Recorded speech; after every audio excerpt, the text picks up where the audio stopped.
नमस्कार, good morning, सुप्रभात। मैं विकास कुमार कुशवाहा आप सभी का अपने यूट्यूब चैनल में बहुत-बहुत स्वागत करता हूँ। चलिए आइए कुछ ही मिनटों में पिछले 24 घंटे के सभी क्षेत्रों को न्यूज़ जान लेते हैं। जी हाँ, समाचार की सबसे पहले शुरुआत करते हैं भारतीय समाचार। केंद्र सरकार ने मिडिल ईस्ट के संकट तथा युद्ध को लेकर और साथ ही उसके वैश्विक प्रभाव को लेकर एक सर्वदलीय मीटिंग का आयोजित किया। इसी अध्यक्षता केंद्रीय रक्षा मंत्री राजनाथ सिंह ने की और साथ ही भारत के एक एकीकृत रक्षा रणनीति पर जोर दिया।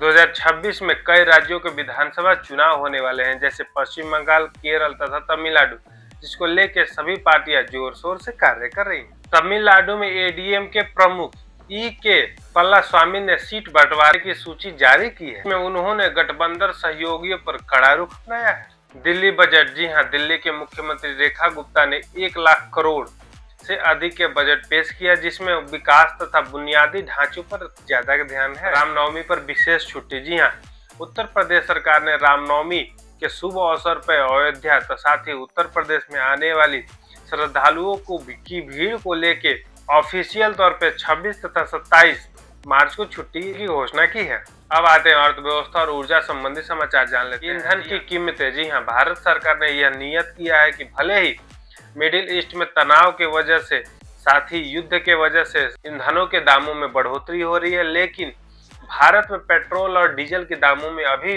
फिलहाल किसी प्रकार की बढ़ोतरी नहीं की जाएगी। पीएनजी उपभोक्ता को ज्यादा राहत। जी हाँ, एलपीजी संकट के बीच में भारत सरकार ने यह सुनिश्चित किया है कि पीएनजी, जी हाँ, पाइपलाइन से गैस प्राप्त करने वाले उपभोक्ताओं पे सुरक्षा शुल्क को हटा दिया गया और साथ ही 500 तक के गैस को मुक्त कर दिया है। स्वच्छ ऊर्जा का लक्ष्य। जी हाँ, भारत सरकार ने अपने स्वच्छ ऊर्जा को प्राप्त करने के लक्ष्य को अपडेट करके 2035 तक 60% गैर जीवाश्म से ऊर्जा प्राप्त करने का लक्ष्य नियत किया है। अब आते हैं सुरक्षा और तकनीकी संबंधी समाचार जान लेते हैं। डीआरडीओ ने स्वदेशी रूप से निर्मित लंबी दूरी के एयर डिफेंस सिस्टम कुशा का पहला सफल ट्रायल किया है। साइबर सुरक्षा। जी हाँ, ओडिशा पुलिस ने 12.33 करोड़ रुपए के एक साइबर फ्रॉड के मामले में पश्चिम बंगाल के एक युवक को हिरासत में लिया। अक्षरधाम में प्राण प्रतिष्ठान।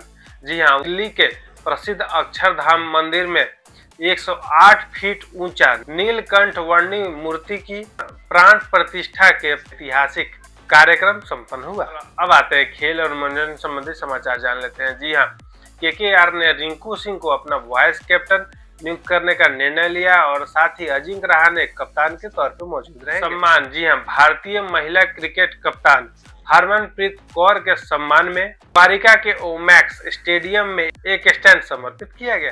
अगली खबर आ रही है सिनेमा से। जी हाँ, धुरंधर 2 बॉक्स ऑफिस पर कई कीर्तिमान स्थापित करते जा रहा है और साथ ही पुष्पा 2 जैसी बेहतरीन फिल्म के बहुत सारे रिकॉर्ड को तोड़ते हुए भी जा रहा है। अब आते हैं अंतर्राष्ट्रीय संबंधी समाचारों को जान लेते हैं। जी, अंतर्राष्ट्रीय में सबसे प्रमुख समाचार आ रही है मिडिल ईस्ट तनाव को कम करने के लिए भारत ने एक सर्वदलीय मीटिंग की और साथ ही अमेरिका और यूएन भी इस क्षेत्र में सीज फायर की बात को कर रहे हैं। ताइवान जलडमरू में हलचल। जी हाँ, चीन की पीएलए यानी पीपुल्स लिबरेशन आर्मी एक बहुत बड़ा युद्ध अभ्यास कर रहा है, जिसको लेके अमेरिका ने यह सुनिश्चित किया है कि इस क्षेत्र में यह शांति को भंग करने के लिए एक बहुत बड़ा कदम है, जिसको लेके इस क्षेत्र में निगरानी बढ़ाई जानी चाहिए। अब आते हैं अर्थव्यवस्था और व्यापार संबंधी समाचार जान लेते हैं। जी हाँ, अंतर्राष्ट्रीय स्तर पर कच्चे तेलों के दामों में बहुत ही ज्यादा उछाल देखने के लिए मिली, जिसमें कच्चे तेल के दाम 2% की उछाल देखने के लिए मिली और साथ ही भारत सरकार ने यह भी सुनिश्चित किया है कि घरेलू कीमतों पर अभी भी कोई बड़ा प्रकार का वृद्धि नहीं की जाएगी। Federal reserve. जी हाँ, अमेरिका के फेडरल रिजर्व ने यह सुनिश्चित किया है कि इस साल के अंत तक मुद्रास्फीति के कमी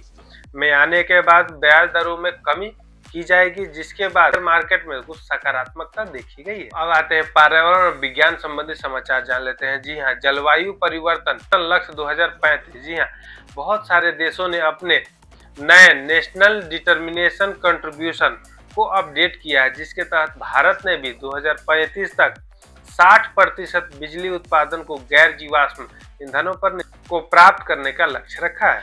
अंतरिक्ष मिशन। जी हाँ, नासा ने टेलीस्कोप से सौरमंडल के बाहर एक ऐसे ग्रह का पता लगाया है जिस पे पानी वाष्प के रूप में मौजूद है। अब आते हैं खेल संबंधी समाचार जान लेते हैं। जी हाँ, सबसे प्रमुख समाचार आ रही है फुटबॉल से। कल देर रात हुए मुकाबले में रियल मैड्रिड ने शानदार जीत हासिल की और साथ ही मैनचेस्टर सिटी का मैच ड्रॉ हो गया। अब आते हैं हॉलीवुड संबंधित समाचार जान लेते हैं। जी हाँ, ऑस्कर के लिए नामों की सूची अब जारी होने वाली है, जिसको लेकर धुरंधर 2 की बात भी कही जा रही है और साथ ही यह भारतीय सिनेमा का ओहदा बड़ा होने की भी संभावनाएं व्यक्त की जा रही हैं। ये रहे पिछले 24 घंटे का सभी क्षेत्रों के महत्वपूर्ण न्यूज। आपसे मिलते हैं कल नए वीडियो में नए समाचारों के साथ। तब तक अपना ध्यान रखिए। नमस्कार, जय हिंद।